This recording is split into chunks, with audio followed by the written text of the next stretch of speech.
près de 500 selon des associations et des organismes indépendants. Le gouvernement dément sans donner de chiffres l'État sénégalais qui n'a pas fait le deuil de ses victimes de l'immigration irrégulière. Alors l'opinion a pris ses responsabilités en observant un deuil national avant-hier vendredi. Qu'en pense notre invité Abdoulatif Coulibaly? Bonjour. Bonjour Babacar. Vous êtes le nouveau ministre secrétaire général du gouvernement. En fait, vous revenez au poste puisque vous avez déjà occupé ces fonctions dans le passé.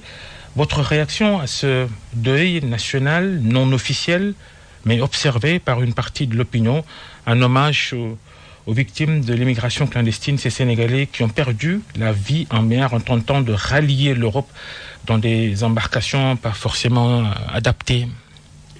Bonjour Babacar, vous me permettrez d'abord de saluer vos auditeurs et je crois téléspectateurs. Je suis d'abord très peiné et touché par les nombreuses victimes qui sont décomptées, parfois on ne peut pas les décompter malheureusement. Mais pour votre question, je constate simplement que ces Sénégalais qui ont décidé de faire ce deuil sont dans un pays de liberté et qu'ils ont exprimé comme cela leur paraissait normal de le faire.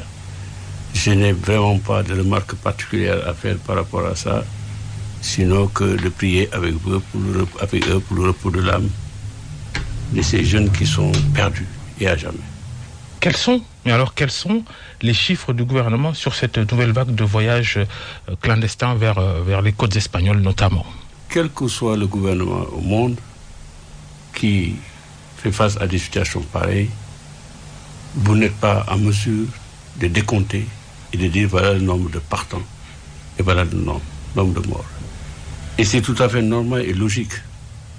Parce que dans toutes les embarcations de cette nature, comme dans les voyages en avion, il faut un manifeste de bord. Il faut savoir le nombre de personnes qui étaient à l'intérieur. Il faut avoir le repérage. Ils partent en clandestinité et personne ne fait de manifeste. Il est évident que personne ne peut savoir le nombre de personnes qui est parti, et encore moins le nombre de victimes. Et cela se constate dans tous les pays du monde. Il n'y a pas d'exception à ça. Ce n'est pas une incapacité, mais c'est une impossibilité. Parce que simplement, ceux qui partent n'avertissent pas, ils se cachent pour partir, ils sont traqués par des patrouilles maritimes et par des patrouilles aériennes. À partir de ce moment, il n'est pas possible. Je dis c'est une impossibilité matérielle d'avoir le nombre de personnes parties pour savoir le nombre de personnes mortes. Les services de l'État ne peuvent pas aller auprès de ces zones de départ, utiliser divers instruments pour savoir... Ce n'aurait pas été la clandestinité alors. Si c'était dans des lieux futiles, dans des lieux connus, on les traque pour savoir où ils sont. Vous savez, parfois il est très facile par le bout de l'émotion et par la nécessité de faire du sensationnel, de dire des choses de cette nature. Vous voyez, le gouvernement est incapable d'aller savoir qui peut au monde et quel gouvernement. Et les gouvernements les plus renseignés au monde ne sont pas capables de vous dire le nombre de morts dans des circonstances pareilles. Je pense qu'il faut revenir à des proportions beaucoup plus objectives et plus réalistes pour parler de cette question plutôt que de faire dans l'émotion qui traduit. Je peux comprendre que ça traduise un sentiment profond de regret, de malheur, de tristesse, mais s'abstenir quand même de vouloir faire des critiques qui ne peuvent en aucune façon être fondées par rapport à ça. Mais le gouvernement a la responsabilité de la vie de tous les Sénégalais, où qu'ils se trouvent. Cette responsabilité, elle doit l'assumer en toutes circonstances, mais elle peut l'assumer, elle ne peut l'assumer qu'avec le concours de tous les citoyens du pays, sans exception. Ce démenti du gouvernement, par exemple, Abdoulatif Coulibaly, sur cette pirogue qui a pris feu au large de Mbour, le IM qui, dans son communiqué, affiche le nombre de 140 morts. L'OIM n'a aucune base de certification, aucune base. Ils n'ont pas de navire. C'est une branche de l'ONU qui dispose peut-être de ces leviers. C'est l'ONU qu'on va s'émouvoir parce que c'est l'ONU. Mais l'ONU utilise tout le temps les moyens des États parce qu'ils ne disposent pas de moyens pour le faire. Ça peut impressionner peut-être certains, mais pas moi par rapport à ça. Pour avoir pendant longtemps, en tant que consultant, servi dans les rangs de l'ONU et dans des zones de guerre catastrophiques où l'ONU s'en réfère aux moyens des États. Vous voulez dire que l'ONU a fait preuve de légèreté sur cette... Sûr, comme elle l'a souvent fait dans beaucoup de cas. Oui, et je l'assume. Abdoulatif Coulibaly, notre invité devant le grand jury d'RFM, pourquoi le président Macky Sall n'a-t-il pas pris la parole ici pour se prononcer sur ces drames de l'immigration clandestine? Pourquoi a-t-il préféré attendre d'aller jusqu'en France, au Forum de la paix de Paris, pour dire un mot sur la question? Mais je suis vraiment désolé pour nos journalistes de votre acabit de dire ça. Combien de fois le président a pris la parole? Et combien de fois les... Je parle de ces drames enregistrés récemment. Avec des condoléances à la nation et en conseil des ministres. Et dans un communiqué. Je parle de prise de parole publique. Je suis très clair, Abdoulatif Coulibaly. Je parle de prise de parole publique. La prise de parole publique, c'est pas l'écrit. La prise de parole publique, elle se décline par l'écrit et se décline par la parole vive. Il l'a fait dans un tweet, plusieurs tweets. Pourquoi il ne l'a pas fait dans la parole vive, Abdoulatif Coulibaly? En conseil des ministres, il ne l'a pas fait. C'est pas une audience publique, le conseil des ministres. Le ministre de l'Intérieur, l'ancien ministre de l'Intérieur l'a fait, et de façon remarquable d'ailleurs. Quand je prends la parole, je la prends au nom du gouvernement du Sénégal et au nom du président de la République. Maintenant, ça est une chose de dire, le président a parlé par les biais de ses ministres, ce qui est de notre responsabilité, on le fait. Ça est une autre de dire, il n'a pas pris la parole. Voyez-vous, Babacar, il faut que dans nos analyses et dans nos passions, qu'on sache garder raison. Et qu'on puisse analyser de façon froide. Dans les analyses, pourquoi le président public, il n'a pas pris la parole de façon vive? C'est pas une analyse. Alors, mais je vous recommande de demander au président de la paix ici pour qu'il vous réponde à sa question. Vous êtes un de ses collaborateurs proches, censé lui dire comment on s'adresse à un peuple qui fait face à des drames comme ceux qu'on vient de connaître. Vous savez, j'ai envie de vous dire quoi? Pourquoi Youssou Ndour n'a pas pris la parole? Est-ce que vous êtes capable de me le dire? Pourquoi? Youssou Ndour, lui, n'a pas pris la parole pour le dire. Il est président de la République. Non, mais il est quand même une personnalité importante dans le pays. La voix comparer le président de la République. Juste pour vous dire la boutade, c'est vous dire que si votre patron ne vous dit pas pourquoi il n'a pas pris, vous ne pouvez pas le dire. On parle du président de la République. Désolé, on parle du président de la République. Mais même si on en parle, c'est une clause de style, de figure pour vous expliquer l'incapacité dans laquelle vous êtes de me dire pourquoi il n'a pas pris la parole. C'est la même qui m'habite aujourd'hui. Si vous voulez maintenant forcer pour me faire dire ce que le président ne m'a pas dit, mais alors vous êtes en train de tromper vos auditeurs. Et vous ne voulez pas ça. Parce que ce n'est pas une faute de communication que de ne pas s'adresser de façon vive. Je ne sais pas ce qu'est une faute de communication. Oui, si vous l'expliquez, je réponds. On ne va pas être là dans ce détail-là, Abdoulatif Coulibaly. Le propos, il n'est pas ambigu. Pourquoi le président public... Pourquoi le président public... Je vous réponds de façon nette. Moi, je ne peux pas vous dire pourquoi le président de la République n'a pas pris la parole à la télévision pour le dire. Je peux vous dire, le gouvernement, le président, ils ont pris la parole, soit par l'écrit, soit par les ministres eux-mêmes. Mais vous voulez me faire dire ce que je ne sais pas. Vous aurez trompé vos auditeurs dans ce cas. Et vous n'êtes pas là pour les tromper. Vous êtes là pour les informer. Vous voulez que je vous dise quelque chose que je ne connais pas. Je vous dis, je ne sais pas. Vous voulez quand même que je me prononce. Mais là, allons-y alors. Vous n'êtes plus là pour informer vos auditeurs. Très bizarre. Pour les tromper. Très bizarre. Ah ben, pourquoi aucune bizarrerie. Pourquoi Abdoulatif Coulibaly? Pourquoi les nombreuses initiatives, toutes ces politiques que vous brandissez en tant que pouvoir, que vous dites dédiées à l'emploi des jeunes, n'ont pas réussi à empêcher une reprise du phénomène de l'immigration clandestine? Si vous procédez ainsi, vous risquez de ne pas comprendre. Le problème de l'employabilité des jeunes n'est pas un phénomène qui se traite en 6 mois, n'est pas un problème qui se traite en 10 ans. C'est une question fondamentale de repositionnement économique dans notre pays et de repenser fondamentalement les mécanismes de production chez nous. Alors si vous pensez, parce qu'on a pris une politique, les effets seront immédiats, c'est une erreur. Une politique ne déploie pas ses effets immédiats. Il faut un temps pour le faire. Cette question qui est liée à l'immigration des jeunes, ça tient à plusieurs facteurs à la fois. C'est le profil de l'économie que nous avons, où vous avez 70% des jeunes qui vous demandent, ou 64% plus.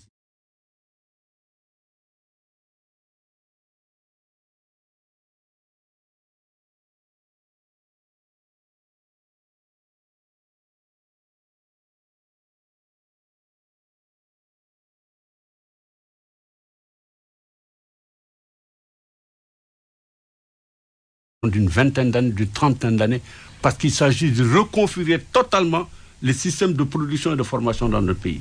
Pas évident, mais les programmes sont là, plombement dans le temps. Ce n'est pas parce qu'on veut le faire aujourd'hui que ça va s'opérer. Évidemment, ça au moins, on le comprend. Pourquoi le président de la République, il a promis lors de la dernière campagne électorale pour la présidentielle 1 million d'emplois pourtant? Vous parlez d'effets qui ne sont pas forcément immédiats. 750 000 emplois directs, indirects ont été créés pendant le septennat qu'il a fait. Aujourd'hui, nous sommes à peine à 1 an et demi du mandat qu'il a eu, deuxième mandat. Vous voulez tout de suite qu'on décline les effets? On n'a pas une évaluation détaillée de ces 750 000 emplois. Mais il y a un document qui a été produit par le ministère du Travail du Sénégal, qui a été présenté en Conseil des ministres, dit dans la presse partout. C'est dommage que le Conseil des ministres, toujours. Hein. Mais c'est l'instance suprême où le gouvernement décide. Vous moquez du Conseil des ministres, c'est quand même grave. Je ne me moque pas du Conseil des ministres. Mais si vous évoquez toujours le Conseil des ministres. On parle de communication publique large. Qu'est-ce qu'une communication publique? C'est quoi?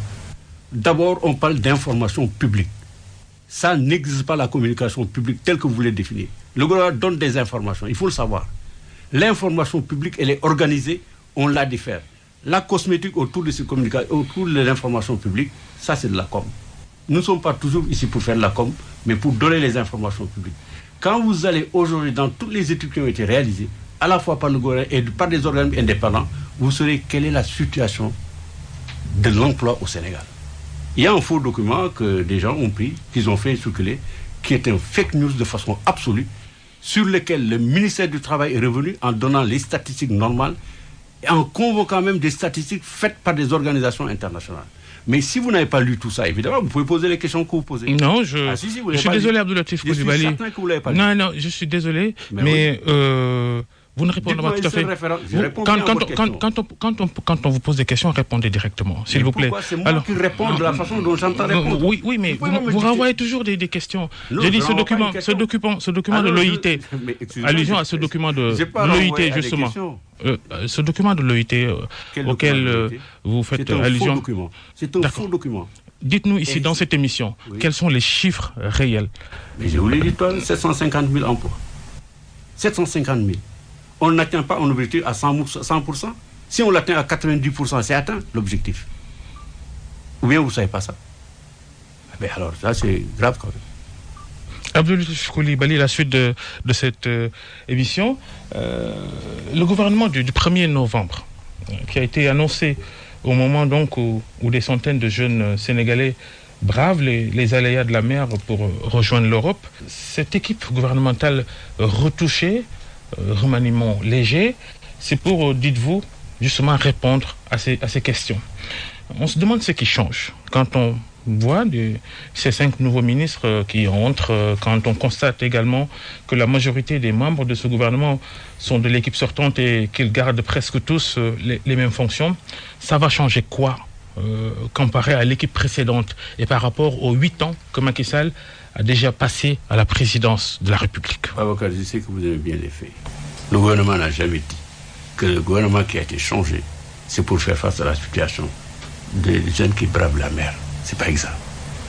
Je suis d'autant plus placé pour le dire que le soir même où ces décisions ont été prises, le gouvernement dissous, c'est moi-même que le président de la République a appelé en me demandant d'aller commenter à la télévision nationale ce qui a été dit. Voilà ce qui a été dit. Je le répète d'abord. Après avoir observé le travail du gouvernement, j'ai décidé de dissoudre. Ce n'est pas parce que je ne fais pas confiance à mon équipe. C'est parce qu'il arrive dans la dialectique des choses que des changements s'imposent. Et ces changements se justifient par la volonté que j'ai d'engager davantage un travail en vue de faire face à plusieurs priorités dans le pays. Et on les décline, ces priorités-là. Entre autres, au problème de la jeunesse, à l'emploi des femmes, à la santé. Voilà les raisons pour lesquelles le président a dit qu'il dissout le gouvernement. Ceci dit, les jeunes qui bravent l'océan et partent. Ce n'est pas que par la mer. Avant-hier, on a rapatrié plus de 250 jeunes de Dakhla.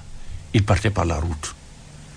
Il faut qu'on soit plus rigoureux dans l'analyse des faits et dans la convocation des faits qui nous permettent de faire nos analyses. Depuis longtemps et depuis toujours, les jeunes ont quitté le Sénégal pour partir. Vous les voyez partir par des moyens légaux ou vous les voyez partir par des moyens illégaux. Et c'est l'une des raisons d'ailleurs pour lesquelles... Cette nouvelle vague via les pirogues, ça fait longtemps qu'on n'a pas vu. Oui, mais ça fait longtemps qu'on n'a pas vu. Ça fait longtemps que ça a cessé. C'est parce que ça a recommencé. Ça veut dire qu'il y a eu, à un moment donné, une période de répit où on ne le voyait plus. Et ça, vous ne le dites pas. Ça fait quand même 8 ans, ou plus de 8 ans, qu'on ne voyait plus ce phénomène. Et il y a des raisons qui l'expliquent. Entre autres, l'envie d'aller ailleurs, d'améliorer sa situation, en pensant justement qu'en y allant, on va y arriver. Mais au-delà de l'envie, il y a également quelque part une certaine mentalité liée au fait que l'AR appelle souvent les jeunes. Ce n'est pas simplement les jeunes désœuvrés. Il y a des jeunes qui ont le bac, qui ont la possibilité de faire les études au Sénégal, mais qui vont chercher ailleurs. Il peut arriver dans la vie de quelqu'un qu'il veuille partir. Il peut arriver qu'il y ait des contraintes qui font qu'il parte. Tout ça s'explique. Et c'est un tout. Mais ce n'est pas un élément qui explique. C'est des raisons économiques. Voyez-vous, Babacar, on est tous tristes de voir un père de famille embarqué dans une pirogue, un enfant de 15 ans, qui doit être protégé, faire l'éducation. On l'embarque comme ça. Ça vous interpelle en tant qu'autorité? Mais ça interpelle toute la nation. Au premier, mais ça interpelle au premier plan, chef, ça interpelle au premier chef le père de famille qui l'a fait. Et c'est l'une des raisons pour lesquelles d'ailleurs... Je parle global, ces vagues... Je parle à la fois de global et de cas spécifiques. Parce que la globalité induit en erreur toujours. Il faut que nous parlions de cas spécifiques pour mieux comprendre pour vous, ce qui se passe, la globalité dans laquelle ça ne signifie pas forcément l'échec des politiques publiques mises en place depuis des années pour donner de la subsistance aux jeunes Sénégalais. Ça signifie le processus de recherche d'un profil économique difficile pour un pays en voie de développement, difficile pour tous les pays en voie de développement et même pour les pays développés. Le taux de jeunes qui quittent la France pour aller en Angleterre, pour aller en Allemagne, pour aller aux États-Unis, pour aller au Canada est exceptionnellement élevé. Ce n'est pas simplement dans nos pays sous-développés. Loin d'être comparable à ce qui se passe ici. Malheureusement, puisque l'Europe a fermé ses frontières à tout le monde, ces phénomènes étaient constatés largement dans les années 70. J'étais moi à l'université à l'époque. Mais à l'époque, nous avions des visas et on y allait tranquillement. Mais maintenant, on ne l'a plus. Plus les autres se ferment sur eux-mêmes, plus les autres rendent la situation difficile pour l'ensemble des pays du monde, et je comprends même pour des raisons internes qu'ils le fassent, mais il y a des conséquences chez nous. Et de but en blanc, dire simplement qu'il y a l'échec des politiques publiques, et c'est ça qui explique ça, c'est pas tout à fait vrai. Parce qu'il y a des questions sur lesquelles les politiques publiques ont réussi, et ça n'empêche pas les jeunes d'aller, de partir. Vous savez, ces analyses radicales de type « c'est l'échec », on ne peut pas le dire, Babacar. Moi, quand j'allais au lycée, dans les années 70, vous savez, il y avait combien de lycées au Sénégal? Il y en avait 9. Il y a combien de lycées au Sénégal aujourd'hui? Je n'ai jamais pensé un instant de ma vie qu'une université installait un campus chez moi à Sokone. Jamais. Ce n'est pas un échec total. Il y a des difficultés dans certains domaines. Il y a des avancées majeures. C'est la vérité. Il y a combien d'universités au Sénégal aujourd'hui? Il y en a 6 à peu près. Sans compter les instituts supérieurs de formation professionnelle. Sans compter les grands collèges, les instituts. Et quelles conditions dans ces universités? C'est un autre débat. Mais là, vous posez un autre problème. Je vous dis, il n'y a pas d'échec fondamental. Il y a des difficultés et on les reconnaît. Mais si on n'est pas toujours à même, du point de vue de l'analyse, de faire le départ à ce qu'on peut appeler un échec et des difficultés liées à des conditions particulières d'un pays sous-développé, on n'y est pas. La question, c'était ce gouvernement remanié légèrement, ça change quoi dans la vie des Sénégalais? Mais le problème, ce n'est pas en termes de gouvernement qui change ou qui ne change pas de 2 ou de 5. Pourquoi changer le gouvernement alors, Abdoulatif Coulibaly? Quand on change le gouvernement, on veut que... Je vous ai expliqué de façon très claire ce pourquoi le gouvernement a été changé. Et le président l'a dit, il a expliqué, je vous l'ai expliqué tout à l'heure. Mais vous n'avez pas voulu entendre, évidemment. C'est ces nouvelles entrées, ces nouvelles arrivées dans le gouvernement, Oumar Sarr, ex-PDS, leader du PLD, nouveau parti, et de façon plus globale, le ralliement d'opposants au pouvoir, la nomination d'Idrissa Seck à la présidence du Conseil économique, social et environnemental, l'étonnement d'une importante partie de l'opinion qui ne croit pas en l'argument de la relance économique qui justifie donc pour vous ce recrutement de personnalités de l'opposition. Alors quelles sont les autres visées de Macky Sall dans sa démarche? Donc je voudrais vous donner une réponse en 3 temps. Si vous permettez, c'est une question importante que vous avez posée. D'emblée, je vous réponds en disant ce qui s'est passé est une tradition au Sénégal. Ce n'est absolument pas du tout une nouveauté. C'est d'ailleurs l'une des caractéristiques principales du système politique sénégalais est l'une des références par laquelle on adresse la question au Sénégal de la démocratie. Je vais vous dire, en 1946, et permettez-moi de répondre, Léopold Sédar Senghor et Lamine Gueye sont colistiers. Lamine Gueye est là, Senghor se détache en 1948 et fait son parti, le BDS. Les socialistes unitaires, à la tête desquels se trouvent Obey Diop, Abdoulaye Fofana, quittent la SFIO et retrouvent Léopold Sédar Senghor au congrès de Rialto. Lamine Gueye isolé, il reste un bon bout de temps dans l'opposition à Senghor et il le rejoint. C'est à partir du moment où il l'a rejoint qu'ils ont construit l'arrivée de l'indépendance au Sénégal et qu'ils ont fonctionné dans un triumvirat, je dirais, Lamine Gueye, Mamadou Dia et Léopold Sédar Senghor. Ensuite, qu'est-ce qui s'est passé? Il y a eu ensuite le PRA Sénégal, qui est venu rejoindre avec la bande d'Abdoulaye Ly, Tchernoba et autres. Ils ont rejoint. Et Lamine Gueye a rejoint Senghor, ils ont constitué le BPS. C'est une tradition estampillée démocratie sénégalaise. C'est peut-être, je n'ai pas fait l'étude pour le savoir, mais je peux l'imaginer, l'une des raisons fondamentales qui font que nous n'avons jamais eu dans ce pays des contradictions exacerbées au point de remettre en cause la construction nationale et l'unité nationale. Je le suppose, je viens encore. Venons dans une époque plus récente. En 1991, 7 avril 1991, Abdoulaye Wade, qui était dans une position radicale, rejoint Abdou Diouf. Je me souviens, la LD restait dehors, plus avec d'autres partis. Elle n'avait pas manqué, ces formations qui n'avaient pas rejoint, de critiquer vertement Abdou Diouf et Abdoulaye Wade. J'entends mot pour mot les mêmes raisons que Mamadou Ndoye donnait pour expliquer le fait qu'il vienne le 2 juin 1993 dans le gouvernement. Il reprend mot pour mot autrement ce que Idriss Seck dit aujourd'hui. Mot pour mot. J'ai lu l'une de ces interviews. La LD en 91 n'a pas rejoint, le PIT était dedans. 93, la LD vient. C'est parce qu'elle était là, et heureusement que probablement l'histoire de Mercier, extrêmement grave, a pu trouver quelque part des solutions qui ont peut-être évité au Sénégal le pire, même si un magistrat est mort. Et ça s'est passé dans ces conditions-là. Dans ces conditions, je crois franchement et honnêtement qu'il y a quand même quelque chose de vertueux dans ça, quelque part. Parce que si on suit votre raisonnement, ça voudrait dire que l'opposition sénégalaise a été la plus nulle d'Afrique. Mais c'est la seule qui a réussi, dans des conditions pacifiques, et l'alternance politique par 2 fois.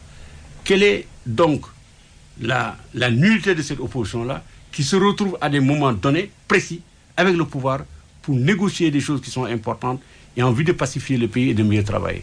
Si nous avons eu le code consensuel dont on parle aujourd'hui, et qui est tant chanté d'ailleurs. Ce qui affaisse votre raisonnement, Abdelatif Coulibaly, ce qui affaisse votre raisonnement, c'est la comparaison qui n'est pas forcément la bonne comparaison. Vous parlez de crise, vous parlez de tension.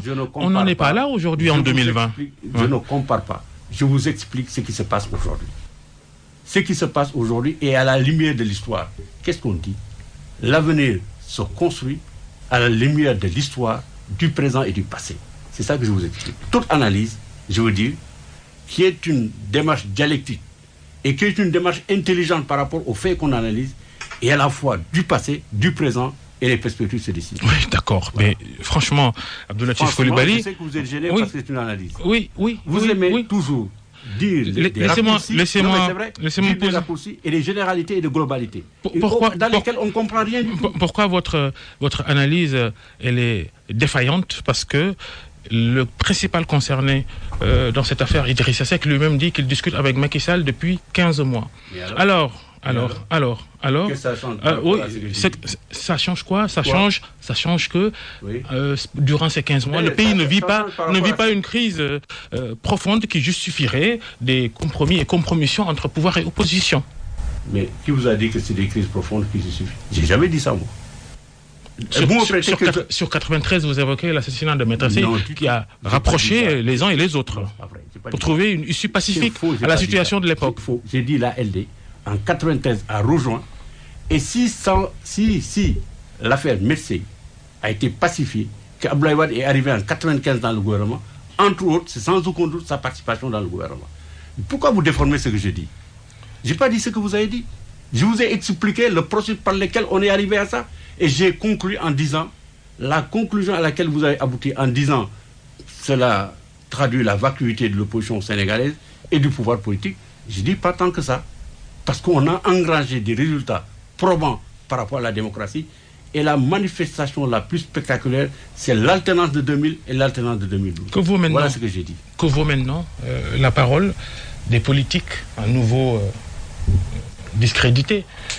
Idrissa Seck, qui était en antagonisme quasi radical avec Macky Sall et qui avait décidé qu'il n'occupera plus jamais des fonctions par décret. Vous en pensez quoi? Vous attendrez d'inviter Idrissa Seck pour lui demander ça. Vous-même, Abdoulatif Coulibaly, parliez d'Idrissa Seck en 2015 en ces termes. Idrissa Seck entretient un rapport très problématique avec le travail. De deux choses l'une, il a eu le sentiment qu'on lui a volé quelque chose, ou le sentiment qu'il devait nécessairement être là où nous sommes. Dans l'un ou l'autre cas, c'est un défaut terrible et ça pose un problème pour la crédibilité de l'homme lui-même, mais aussi dans son rapport à la société et à la communauté. C'est ce que vous pensez toujours d'Idrissa Seck? D'abord, je vous dis, ce que j'ai dit hier dans mes écrits, je les confirme aujourd'hui devant vous. Je ne retire pas un mot de ce que j'ai dit. D'abord, ce n'est pas moi qui ai mis Idrissa Seck dans le gouvernement. Il faut le savoir, au moins ça. Je n'ai pas dit ça.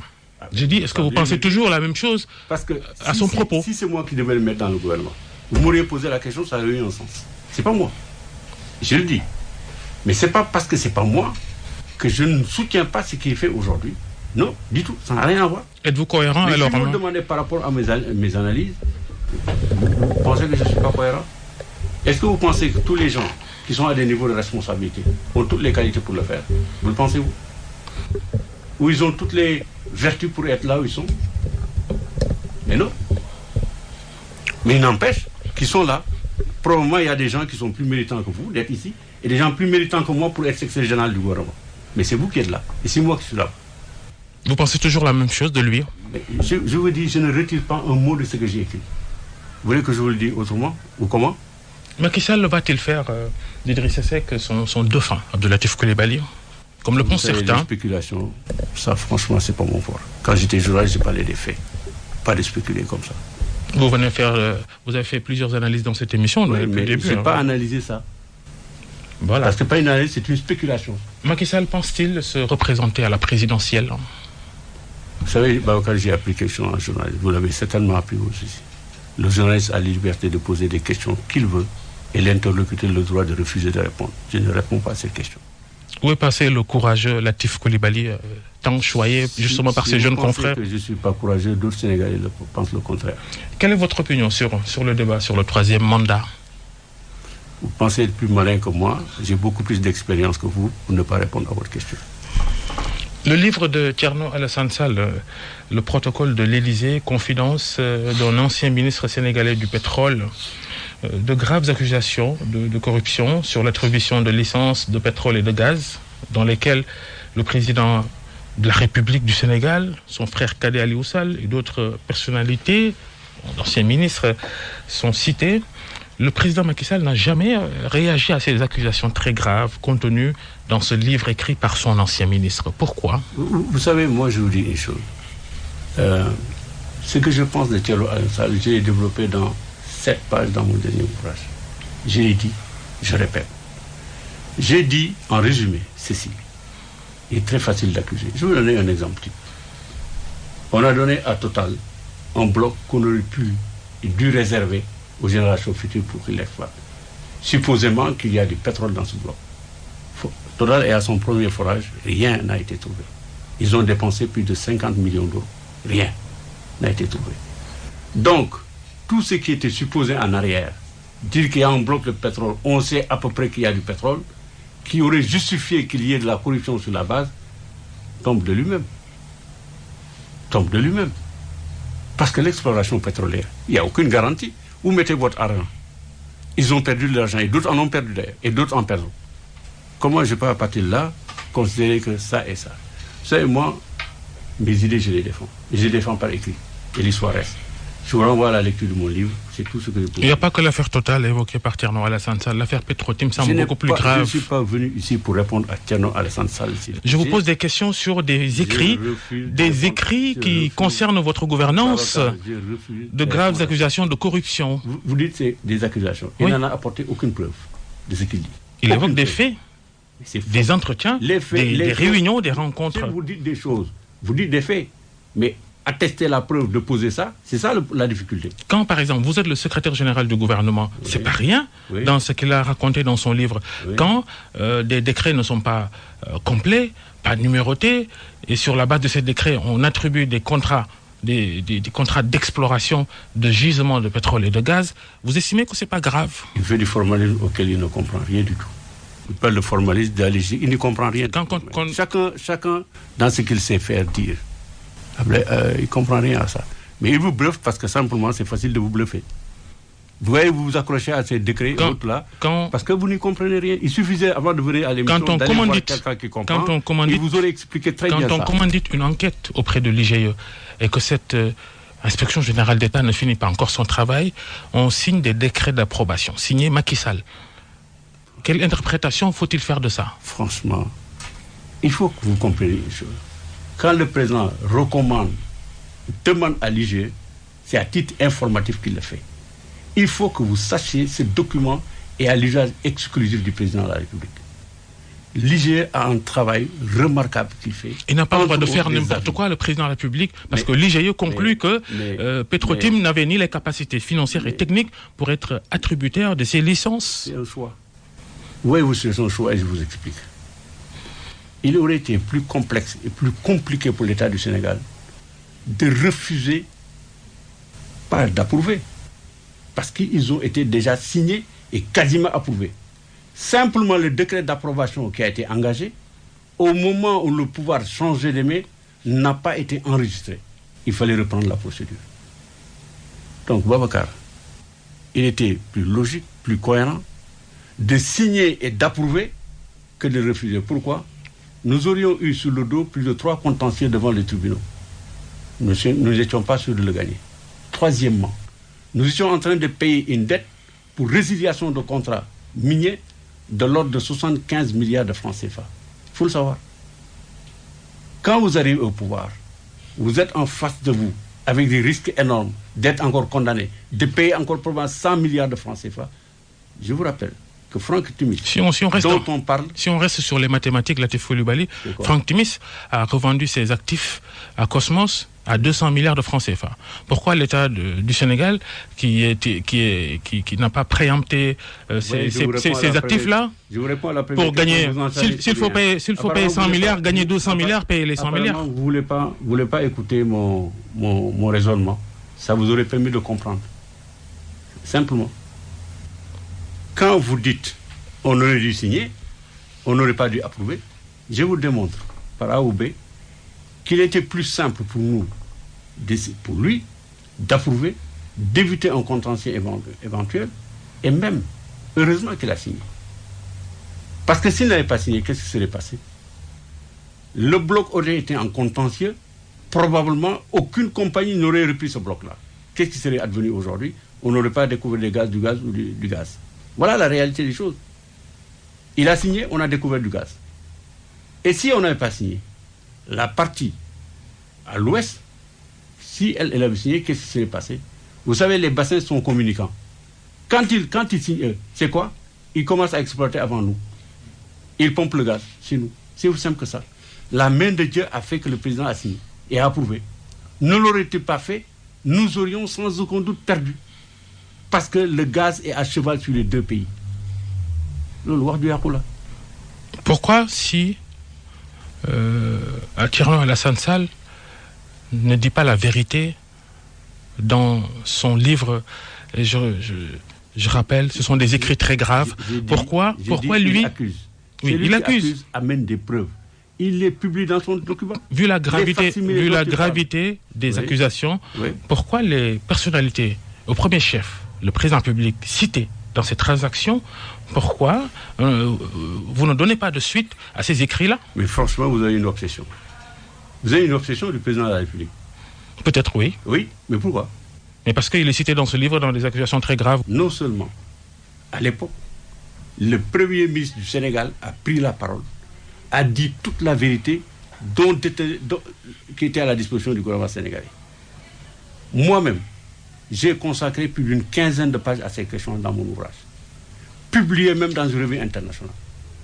Moi-même et d'autres dans le gouvernement sénégalais.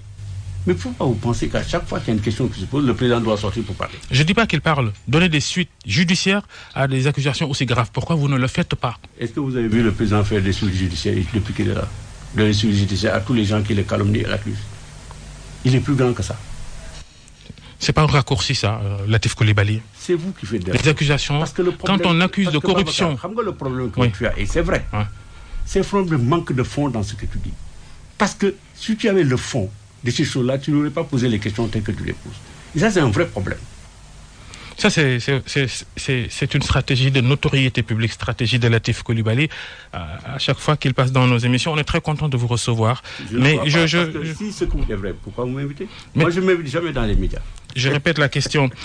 Face à des accusations aussi graves, soit le président, il est poursuivi, ou il poursuit la personne qui fait ces accusations très graves.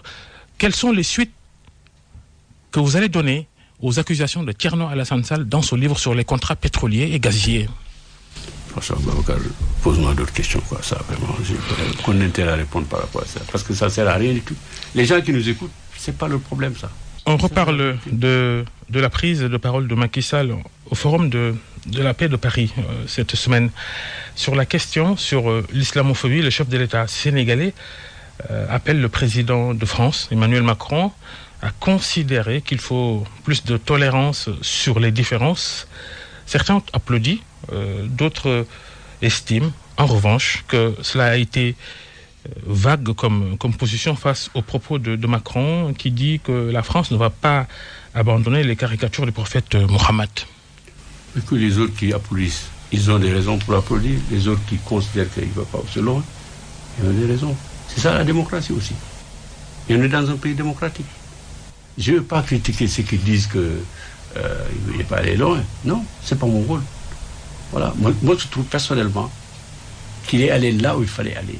Et jusqu'au bout de la question.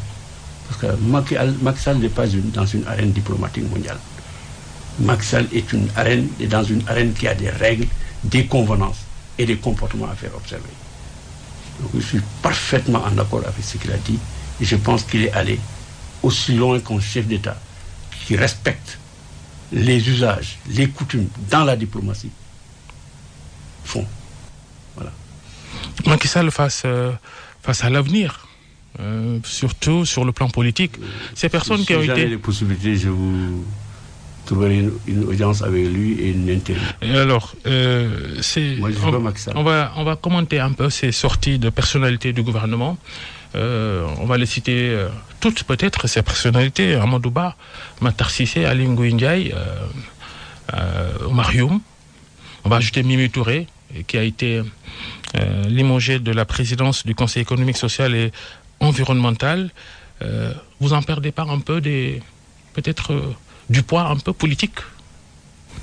En tout cas, jusqu'à plus ample informé, il n'y en a pas parmi ces personnes quelqu'un qui dit avoir quitté la paix et le président de la République. Donc, je ne vois pas en quoi on perd. Et ce n'est pas parce que quelqu'un a quitté le gouvernement qu'il faille en conclure qu'il nous a quittés. Pourquoi? Moi, j'ai quitté le gouvernement pendant 2 ans, je suis revenu dans le gouvernement. Pendant 2 ans d'ailleurs. Mais je n'ai jamais quitté, moi. Je suis là. C'est étonnant, ça n'arrive que dans les pays sous-développés comme chez nous. Dès que quelqu'un sort du gouvernement, on le considère comme un ennemi du pouvoir. Ce n'est pas ce que j'ai entendu de la bouche d'Aly Ngouille Ndiaye.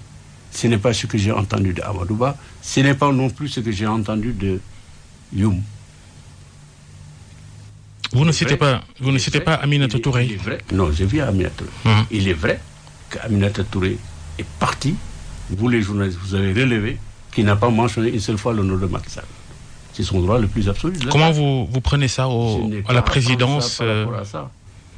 Si moi je suis plus à la présidence, je suis au secrétaire général du gouvernement. Vous l'oubliez. Je ne suis pas à la présidence, je suis au secrétaire général du gouvernement. Il faut attendre que quelqu'un de la présidence vienne pour que vous lui posiez la question. Quelle interprétation faut-il faire de ce discours d'Aminata Touré, son discours de départ du CES, qui ne cite pas le président de la République. Je crois que c'est Aragon qui disait, de deux interprétations d'un phénomène d'une chose, je préfère toujours avoir l'interprétation la plus positive possible. Je l'interprète positivement. Et si demain, toutes ces personnes limogées se retrouvent face à vous On avisera demain. Demain n'est pas encore aujourd'hui. Ils vous font pas peur. Ils vous font pas peur. Si vous avez peur en politique, il ne faut pas vous y engager. La politique est un vrai combat. Un combat d'idées, un combat d'idéal, une détermination et le courage. Si vous ne l'avez pas, quittez l'arène politique. Abdou-Latif Coulibaly, natif de Sokone, vous aimez bien citer votre fief. Prochaine élection au Sénégal, les territoriales. Vous vous intéressez toujours à la mairie de votre ville, Sokone. Vous serez candidat. D'abord, ce n'est pas moi qui suis candidat, c'est mon parti qui cherche un candidat. En coalition, pour être précis, peut-être. Enfin, en tout cas, la majorité à laquelle j'appartiens. Si je suis désigné, je l'assurerai avec fierté.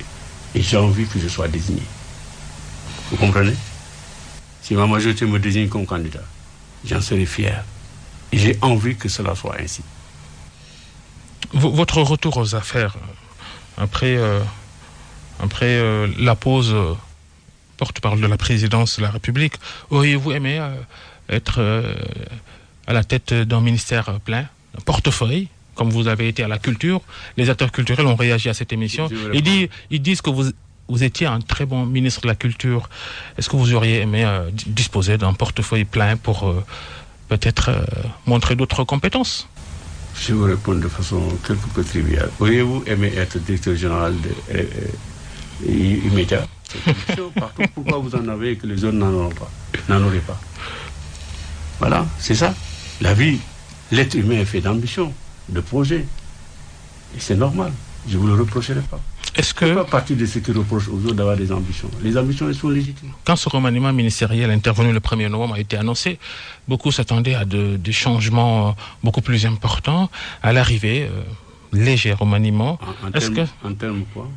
En termes d'entrée et de sortie, surtout. Alors, quantitatif. Oui. Vous pensez que le quantitatif, c'est ça qui règle un problème? Non, je ne dis pas encore ça, je n'ai pas terminé la question. Est-ce que ça, c'était le schéma de Macky Sall, ce gouvernement-là? Pourquoi vous obstinez à croire que je peux vous répondre à la place de Macky Sall? Ça m'étonne quand même. Y aura-t-il d'autres ralliements, Malick Gakou, d'autres qui taperaient à la porte de la coalition au pouvoir? C'est vrai que je suis fils de marabout, mais je n'ai jamais été un devin. Mon père était un marabout reconnu, un homme de Dieu, mais il ne m'a pas appris ces sciences ésotériques. Je ne peux pas vous dire. Franchement, quoi. Je suis incapable de vous répondre. Voilà. C'est aussi simple que ça. La recomposition recomposition de l'opposition. Ouais. Vous et d'autres partis politiques travaillez via le dialogue national et dans sa commission politique sur le statut de l'opposition et de son chef. Cette recomposition-là, parce qu'à vos heures perdues, vous êtes analyste aussi, au-delà de vos fonctions publiques, de vos charges publiques. Que je le fasse maintenant. Si alors, je le fais dans des bouquins. Alors, l'opposition, le chef de l'opposition, ce titre doit revenir à qui, à votre avis? Je pense que la question a été réglée par le dialogue national, sans aucun doute. Probablement, peut-être ces solutions seront avancées. Je ne connais pas le contenu, mais je pense que ça fait partie des consensus qui ont été retenus. Sinon, c'est une question réservée. Honnêtement, je ne saurais vous dire. Honnêtement, je suis honnête avec vous. Je ne saurais vous dire. Mais il sera décidé de toutes les manières. Par qui de droit? Faut-il s'attendre à ce que Abdoulaye Wade et son fils Karim Wade rejoignent le cercle du pouvoir, puisque Idriss Seck, de façon surprenante, vous a rejoint? En ce temps, je n'ai pas eu de pouvoir devin. Là. On a parlé tout à l'heure, là, je vous ai dit que je ne suis pas un devin, je ne sais pas. Aimeriez-vous... Je ne suis pas non plus mage. Aimeriez-vous voir Abdoulaye Wade, son fils et les autres vous rejoindre? Moi, je n'ai pas à vouloir ou à avoir ou à... Non. Moi, je suis un acteur politique, un militant politique. J'ai un chef en termes politiques. Quand il élabore une politique, il la présente, j'y adhère. J'ai le droit de ne pas y adhérer. Si je n'y adhère pas, je sais ce qu'il faut faire. Je ne reste pas à l'intérieur et avoir ma grande gueule pour parler. Quelqu'un a dit, il s'est resté dans ma mémoire, un ministre, il ferme la gueule ou il parle. Le jour où je dois ouvrir la bouche pour dire quelque chose qui est contraire au fondement de notre politique, croyez bien que j'ai suffisamment de courage pour partir. Voilà. Abdou Latif Coulibaly, on aborde la question de l'éducation. Cette question que le gouvernement, que le gouvernement ne tranche pas. Hein, ces écoles privées qui réclament des arriérés aux yeux des parents d'élèves non dus avant d'engager encore les élèves pour cette nouvelle année scolaire. Qu'en pensez-vous? Parfois, c'est très paradoxal notre pays. Vous voulez qu'on soit dans un régime de droit. Vous tous, moi. Un régime de droit où les droits de chacun sont respectés. Et par l'autorité suprême, c'est ça un état de droit. Vous voulez qu'un litige entre des individus, entre des partis, que le gouvernement s'élève d'autorité et les règle, dans un sens ou dans un autre. Alors que les tribunaux sont là s'il y a un conflit pour le régler. Le gouvernement pourrait intervenir autrement. Ce que le gouvernement a fait, c'est sa responsabilité du gouvernement. Il a aidé les écoles privées. Il a fait le maximum qu'il pouvait faire pour éviter des genres de situations pareilles. Le gouvernement a pris ses responsabilités. Maintenant, c'est aux parents d'élèves de prendre les leurs. Et le ministre de l'Éducation nationale leur a bien indiqué ce qu'il fallait faire. Du moins, si j'en crois, ce que les médias, y compris votre radio, a dit. Aller vers la justice. C'est ça qu'il a dit, non? En tout cas, j'ai entendu sur votre radio. Alors, et vous voulez que devant l'urgence pour les enfants de rejoindre l'école, on va laisser le temps de... Devant l'urgence, chaque parent d'élève... Le gouvernement, il dit non, réglez votre problème, c'est ça? Vous pensez devant l'urgence de quelqu'un qui est sorti de son logement, il n'a pas où dormir, le gouvernement va le régler. Mais c'est la même chose. Il n'y a aucune différence. Il n'y a aucune différence. Ce n'est pas parce qu'il met en jeu l'avenir des enfants, mais des gens qui sont expulsés de le logement. Il y a une urgence, ils dorment à la belle étoile. Pour autant, le gouvernement va se lever avec le procureur. J'ai bien peur que votre comparaison ne soit malheureuse aux yeux de nos auditeurs. Parce que simplement. Vous y allez sans état d'âme là. Non, c'est pas exact ce que vous dites. Il y a des pays où on fait des expulsions de masse. Parce qu'il y a des différences sur le loyer. Pour autant, l'État ne se lève pas pour dire l'État peut légiférer dans des cas précis. Et la législation est respectée. Dans le cas où on fait une rétention des notes, on ne donne pas les notes, où les parents d'élèves sont là face à un mur des écoles privées, mais c'est d'abord aux parents d'élèves d'agir et d'utiliser les voies de droit. Nous sommes dans un état de droit. Je n'exclus plus la possibilité que le gouvernement aide à régler les questions, mais pour l'instant, on n'en est pas là.